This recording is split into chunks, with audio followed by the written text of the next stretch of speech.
আজকের সব থেকে বড় খবর আমাদের বাংলা ইউটিউব কমিউনিটিতে ঘটে গেছে এক ভয়ঙ্কর ঘটনা। এই নিষ্পাপ ছেলেটার সাথে যে সবাইকে মোটিভেট করার জন্য এরকম ভিডিও বানাতো। ভুলে যাও এক্স কে, সুযোগ দাও নেক্সট কে। এর পরেও নিজের দিদি তাকে মোটি দিয়ে কোপাতে গেছে আর বাবা মা জেল খাটাবে বলেছে। আমি জেল খাটাবো, জেল খাটাবো তোর কি করবো? পুরো ঘটনা জানতে চোখ রাখুন আমাদের চ্যানেলে। কিন্তু সত্যি মা কালী দিব্যি বলছি, আমি ওকে ওর গায়ে মানে ও চুলের মুঠি ধরেছে বলে যে আমি ওকে মারবো বা কিছু মারিনি। কিন্তু বলছি দিদি, মারনি তো, মুখে দাগগুলো কি এআই জেনারেট করে এলো? শুনলাম তুমি নাকি বটি দিয়েও কোপাতে গেছিলে। হাতের সামনে ওখানে বটিটা পেয়েছি, বটিটা নিয়ে গেছি। আজ বটি দিয়ে চিড়ে দেবো। আর নাটক করো না প্রিয়, তুমি শুধু ভাইকেই কেলাতে পারো, অ্যাক্টিং করতে পারো না। এটা শুধু আমি নয়, তোমার কমেন্ট বক্সে সবাই একই কথা বলছে।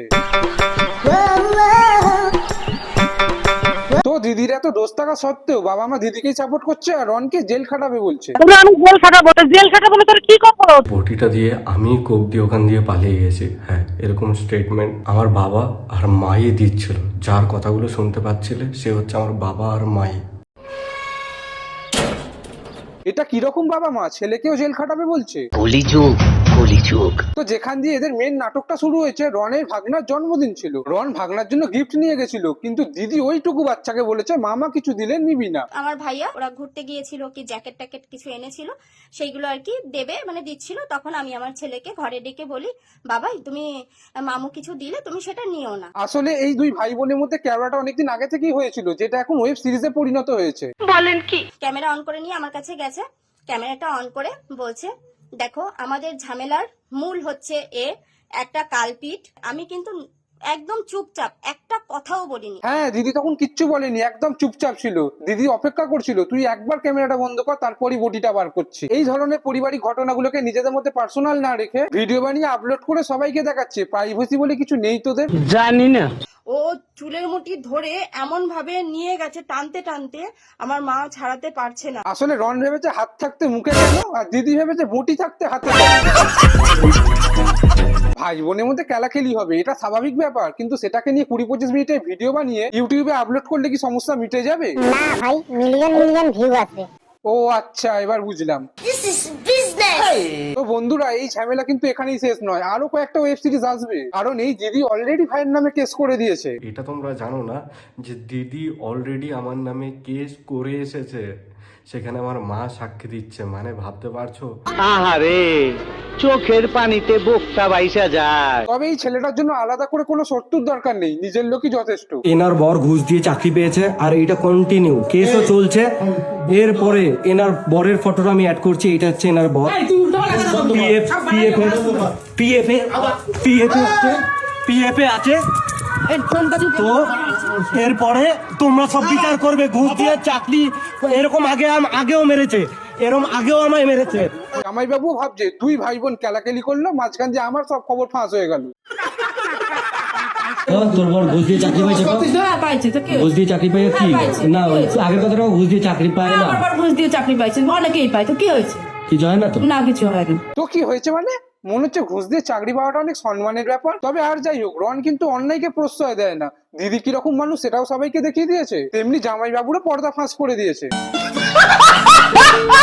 এবার বুঝতে পারছো তো চাকরিগুলো কোথায় যাচ্ছে, কি হচ্ছে, কেন এত বেকারত্ব, কেন গরিব মানুষরা চাকরি পাচ্ছে না। তোদের মতো তো কোমর দুলিয়ে আমার বর টাকা ইনকাম করে না। দেখো দিদি, ঘুষ দিয়ে চাকরি পেয়ে ইনকাম করার থেকে কোমর দুলিয়ে নিজের ট্যালেন্ট দেখিয়ে ইনকাম করাটা 1000 গুণে ভালো। কিন্তু কোমর তো তুমিও দোলাও দিদি, এটা কি? একটা সত্যি কথা বলছো না, তার উপর অ্যাক্টিংটাও ঠিক করে করতে পারছো না। এরকম পারফরমেন্স করলে কিন্তু রন জিতে যাবে। যখনই আমার ফোনটা কেড়ে নিয়েছে, আমি ওর কাছ থেকে ফোনটা নিতে গেছি, তখনই আমার চুলের মুঠি ধরেছে। আমি ছাড়াতে গিয়ে আমার নখের আঁচড়, ওর শুধু একটা নখের আঁচড় লেগেছে। একটা আঁচড় লেগেছে? এ তো পলিটিশিয়ানদের থেকেও বেশি মিথ্যা কথা বলে। না মানে একটাই পলিটিক্যাল জোকস ছিল, এমন গুত্তনি দেবো না। ভুল হয়ে গেছে, ক্ষমা করে দেন। যাই হোক, রনের মুখটা একবার দেখো, এখানে একটা আঁচড় লেগেছে, এ তো কথায় কথায় মিথ্যে কথা বলে। কি মিথ্যেবাদী লোক ভাই। তবে দিদি অ্যাক্টিং করতে পারে না বলেছি বলে দিদি ব্যাপারটা সিরিয়াস নিয়ে আবার নতুন নাটক শুরু করেছে। হবে না, বলছি অনেকগুলো ওষুধ খেয়ে নিচে, তোমরা হসপিটালে নিয়ে যাও। ওষুধ খেয়ে মানে? কোন ওষুধ খেলে মানুষ এরকম করে? নাটক কম করো প্রিয়। একজন কমেন্ট করেছে ওষুধ খেয়েছে না হজমলা খেয়েছে, আর একজন কমেন্ট করেছে প্রসেনজিৎকেও হার মানিয়ে দেবে রে ভাই। তো এই ভিডিওটা কমেন্ট বক্স থেকে যা বুঝলাম, ফেব্রুয়ারি মাসটা এদের নাটক দেখতে দেখতেই কাটবে। ও আমাকে আগে মেরেছে। চর্তাপ্পটা দিদি আমায় প্রথম শুরু করে। দিদি বলছে রন আগে মেরেছে, রন বলছে দিদি আগে মেরেছে, আবার অনেকে বলছে এটা নাকি স্ক্রিপ্টেড ভিডিও। কিন্তু রনের মুখটা দেখার পর আমার মনে হয় না এটা স্ক্রিপ্টেড ভিডিও বলে। তবে এটা স্ক্রিপ্টেড হোক বা নাই হোক, রন 1 মিলিয়ন ভিউ পেয়ে গেছে, প্রীতিও 1 মিলিয়ন ভিউ পার করে ফেলেছে, দিদিও আস্তে আস্তে ভাইরাল হচ্ছে। আমার দিদি আমাকে কোপাতে এসেছে, আজ বটি দিয়ে চিড়ে দেবো। সেটা ঘুরিয়ে বাবা মা কি বলছে আমি কোপ দিয়ে পালিয়ে গেছি। এর থেকে আর খারাপ সময় কি হতে পারে? কিন্তু এক হাতে বাজে না তালি, দোষ কম বেশি দুজনেরই আছে। কিন্তু এইটুকু বলতে পারি অ্যাক্টিং এর দিক থেকে রন জিতে গেছে।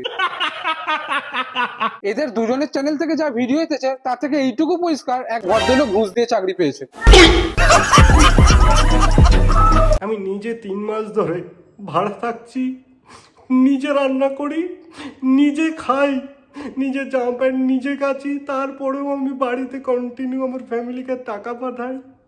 কিন্তু তারপরেও যদি আমি বাড়িতে যাই সেটা আমার অপরাধ। ঠিক আছে, সোশ্যাল মিডিয়াতে এরকম কান্নাকাটি করলে ভিউ ছাড়া আর কিছুই ভালো হবে না। ঝগড়াঝাটি সব ফ্যামিলিতেই হয়, ক্যামেরাটা বন্ধ করে নিজেদের ঝামেলা নিজেদের মধ্যে মিটিয়ে নেওয়াটাই বুদ্ধিমানের কাজ হবে। তো বন্ধুরা, আজকের মতো ভিডিওটা এখানেই শেষ করছি। ভিডিওটা ভালো লাগলে চ্যানেলটা সাবস্ক্রাইব করে দিও। দেখা হচ্ছে আবার একটা নতুন ভিডিওতে, ততক্ষণ সবাই ভালো থেকো। আজকের মতো টাটা। কি ঠ্যাং ভেঙেছে কালো ঠ্যাং, ভাঙবে মা তার ব্রেন লেওরা রে।